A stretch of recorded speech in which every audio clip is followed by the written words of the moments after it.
Hello friends, welcome to Children's Liturgy of the Word. I'm glad we can be together. We're going to start with a prayer and have a story. So the prayer we're going to start with comes from our book called Common Prayer for Children and Families. And this prayer has a title. Its title is Self-Dedication. Self-Dedication. Let's pray together. God, be in my head and in my understanding. God, be in my eyes and in my looking. God, be in my mouth and in my speaking. God, be in my heart and in my thinking. God, be at my end and at my departing. Amen. I thought of that prayer because we have a story today about someone who was very brave and strong and did something kind of remarkable. I'm going to begin by reading our story today from the Beginner's Bible. Now, we haven't used this for a long time, but what I always say that I like best about this Bible is the funny way the people look. They all look a little bit like they're in a cartoon. But sometimes just having a simple way of telling or retelling a story helps us to really get the idea about what happened. Here is the beginning of the story. Do you remember Abraham and Sarah went to look for a new land, and they wanted to know if God would be with them wherever they went. This part of the story is called the promise. Abraham was sitting by his tent one very hot day. He looked up and saw 3 men standing nearby. He was happy to have visitors. He hurried to them and asked them to stay for dinner. Then Abraham ran to his tent. "Quick, Sarah," he said, "get some flour and bake some bread. We are having guests for dinner." Sarah made a good dinner for them. While they were eating, the men said a very surprising thing. They said, "Next year, you and Sarah will have a baby boy." Now, this was surprising because Abraham and Sarah did not have any children, and they were too old to have a baby. Sarah was listening in the tent. She heard what the men said, and she laughed. She did not believe them. Then God said, "Why did Sarah laugh? Is anything too hard for the Lord?" And God kept his promise. Even though Abraham and Sarah were old, God gave them a baby boy. They named him Isaac. And we know that in their language, Isaac means laughter. A wife for Isaac. When Isaac was grown, Abraham wanted him to get married. Abraham called a servant.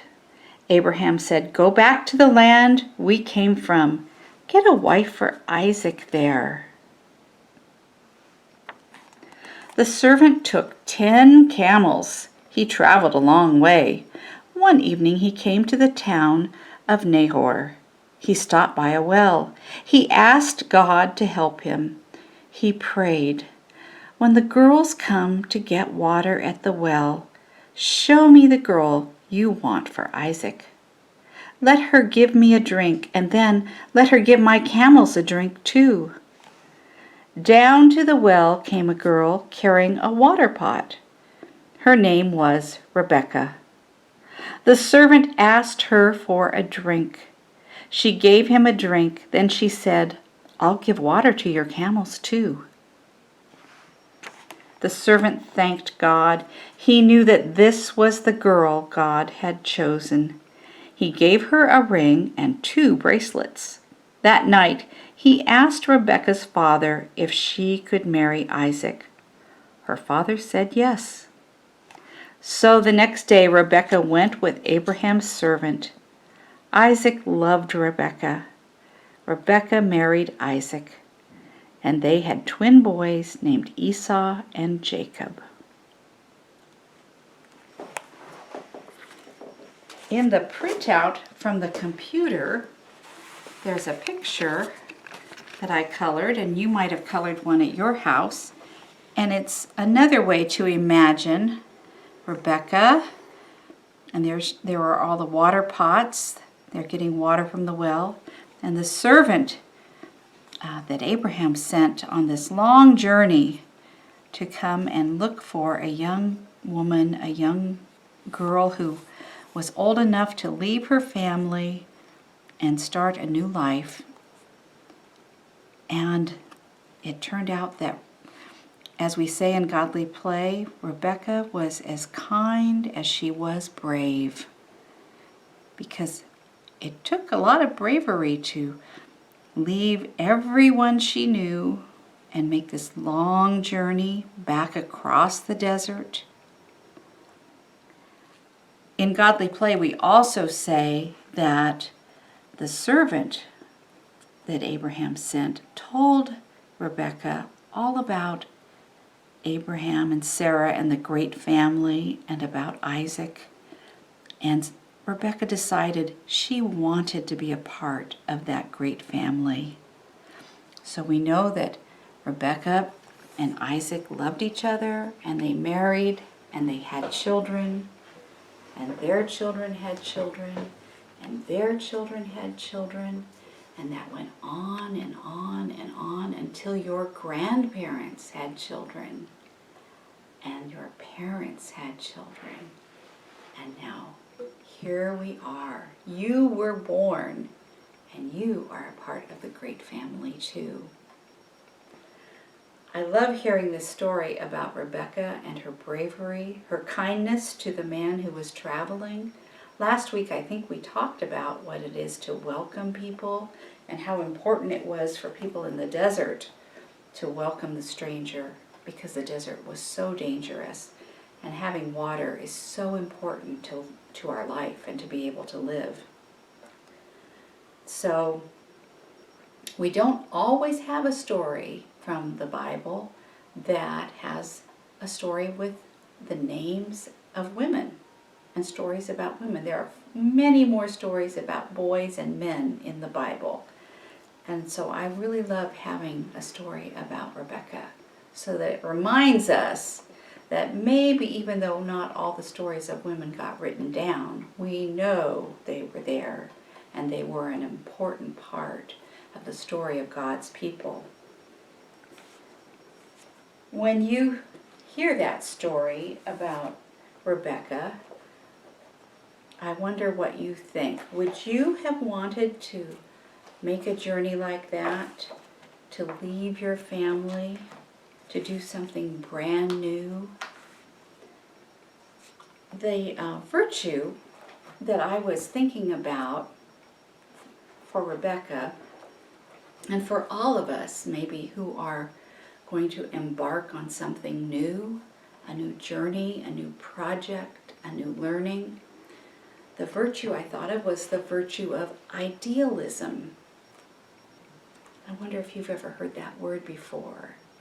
I think you've heard the word idea, but let's hear about idealism. I'll read just a few sentences to help you know what this is all about. And think about Rebekah as you listen to this. I wonder what her idealism was. A person with high ideals is a person who really cares about what is right and meaningful in life. When you practice idealism, you have beliefs that mean something to you, and you follow them. You don't just accept things the way they are. Being an idealist means believing in making the world a better place. You believe it so much that you are willing to work really hard to make it happen. There are a lot of people right now in our world who are working very hard to make the world a better place. And there always have been. Sometimes we hear more about this in the news than other times, but there have always been people who have tried to follow God's law of love and compassion and to make the world a better place, not just for themselves, but for everyone. And this is the part that I thought was probably part of what Rebekah might have experienced. It says idealism begins by picturing what you would ideally like to see happen. It is visualizing wonderful possibilities. So maybe Rebekah had always had a dream of going to a new place and building a new life. I'm not really sure, but I think a lot of dreams that come true happen when people take time to think about it, to dream about it, to imagine it, and to try and see it in their mind's eye and see what would that really be like. So that's part of idealism. And one of the things that our Virtues book says is a sign of success, if you're practicing idealism, is that you match your words with your deeds. That it's not just all talk, but that you try to live the way you say you think is important. And that you always can ask God for help and guidance. And remember, with our baptismal promises, we always say that we are going to try with God's help. I will with God's help. Sometimes the big things we try to do feel very hard or maybe heavy. Have you ever had that feeling where you feel like there's an expression that someone says, oh, you have the weight of the world on your shoulders, that you have a big concern, and maybe your heart feels heavy. Maybe you feel sad. Jesus knew about that. And Jesus wanted to remind us that if we shared our deep feelings, our heart's desires, our concerns, the things we love about, the things we hope for, we bring those to Jesus, we bring those to God, that it will help our hearts not feel so heavy. And so Jesus says, come to me.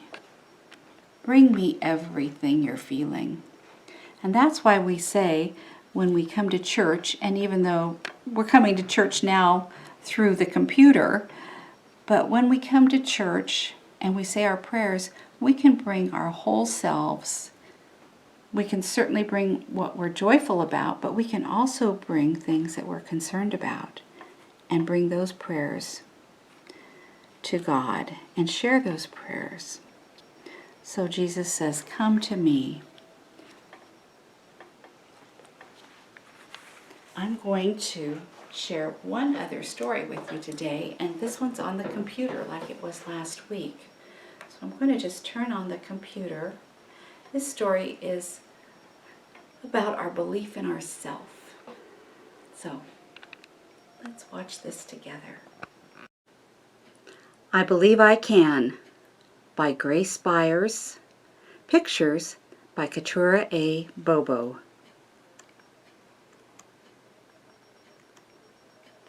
I can sail like mighty ships, like the oceans I run deep. I can stretch just like the Alps until I reach my highest peak. I can charge just like a train, like a rocket I'll ignite. Like a star I can project my brightest shine against the night. I am like the lion's roar. I am like a dragon's flames. I'm worthy because I'm me, and there is value to my name. I can build just like a brick. I keep going like a clock. I can hold just like cement. I can last just like a rock. Grounded firm, I'm like the soil. Like the sky, I'm boundless too. When I believe in myself, there's simply nothing I can't do. Like the hero, I am brave and face my fears despite my fright, because I know I'm not alone, and in the end, I'll be all right. Sometimes I am right, and sometimes I am wrong. But even when I make mistakes, I learn from them to make me strong. I may not win at all I do. I may experience defeat. But I'll dust off and try again to be the best that I can be. I know my power lies within. There's nothing that can hold me down. There is light within my smile. There is voice within my sound. My presence matters in this world. My life is worthy. There's a plan. I know I can do anything. If only I believe I can.